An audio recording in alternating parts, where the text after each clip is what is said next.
بسم اللہ الرحمن الرحیم۔ السلام علیکم اسٹوڈنٹ، کلاس 6 اسلامیات کا ٹیچر حافظ نوید۔ اور میرے بچوں، آج ہم لیکچر نمبر 33 کے ساتھ حاضر خدمت ہیں۔ سبق کا عنوان فرما رواؤں کے نام خط۔ آپ جانتے ہیں میرے بچوں، اس سے پہلے ہم اس کے کل کے لیکچر میں 5 شارٹ کوسچن اور ایم سی کیوز کر چکے ہیں۔ آج میرے بچوں شارٹ کوسچن میں سے 6 سے 8 تک کریں گے اور فرسٹ لانگ کریں گے۔ یہ سمجھیں کہ فرسٹ لانگ جو ہے وہ حقیقت میں میرے بچوں کیا ہے، وہ شارٹ ہی ہے ایک طرح کا۔ جی پیج نمبر آپ نکالے میرے بچوں 35۔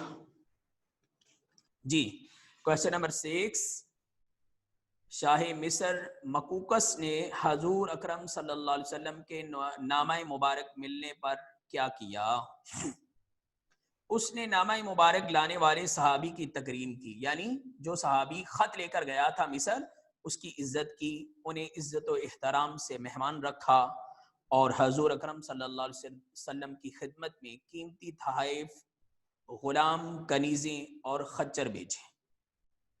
جی میرے بچے، کویسچن نمبر 7، ماریہ رضی اللہ تعالی عنہا کون تھیں؟ جی میرے بچوں، شاہ مصر مقوقس نے حضور اکرم صلی اللہ علیہ وسلم کو جو کنیز دی اس کا نام ماریہ تھا۔ ان کے بطن سے حضور اکرم صلی اللہ علیہ وسلم کے صاحبزادے حضرت ابراہیم علیہ السلام پیدا ہوئے۔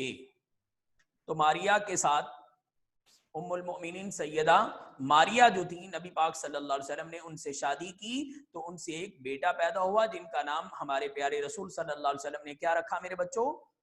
ابراہیم۔ جی کوسچن نمبر 8، فرما رواؤں کو بھیجے گئے تبلیغی خطوط کا کیا نتیجہ نکلا؟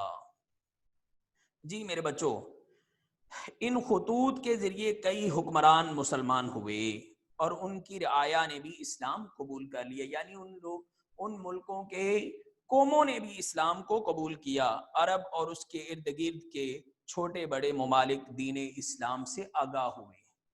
ایک تو پہلا کیا ہوا، ان تک دین کا پیغام پہنچا۔ وہ مسلمان ہوئے یا نہیں ہوئے یہ ایک سیپریٹ ایشو ہے۔ ایک تو اسلام کا پیغام ان کے ملکوں تک پہنچ گیا، اور کچھ فرما روا جو تھے انہوں نے اسلام قبول کر لیا اور ان کی قوم نے بھی اسلام قبول کر لیا، اور اسلام کا پرچار ہر ملک تک پہنچ چکا تھا۔ جی فرسٹ لانگ ہے، نبی اکرم صلی اللہ علیہ وسلم نے مختلف فرما رواؤں کو تبلیغی خطوط کیوں روانہ کیے؟ جی میرے بچوں، جواب، صلح حدیبیہ کے بعد جب حضور اکرم صلی اللہ علیہ وسلم کو کفار مکہ کی طرف سے چین نصیب ہوا تو آپ صلی اللہ علیہ وسلم نے مختلف حکمرانوں فرما رواؤں کو دین اسلام کی دعوت دینے کے لیے خطوط تحریر کیے۔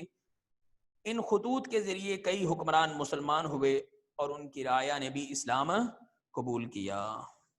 تو ٹھیک ہے میرے بچوں، یہ فرسٹ لانگ اور 3 شارٹ کوسچن آپ لوگوں سے امید کی جاتی ہے کہ آپ اچھے طریقے سے کل پریپیئر کر کے آئیں گے، اور اس کو بار بار ریوائز کیجئے گا کہ ایک تو ہمارا دینی فریضہ بھی ہے اور اسلام کا پیغام بھی ہمیں ملتا ہے۔ تو میرے بچوں، کل تک کے لیے اللہ حافظ، السلام علیکم ورحمۃ اللہ۔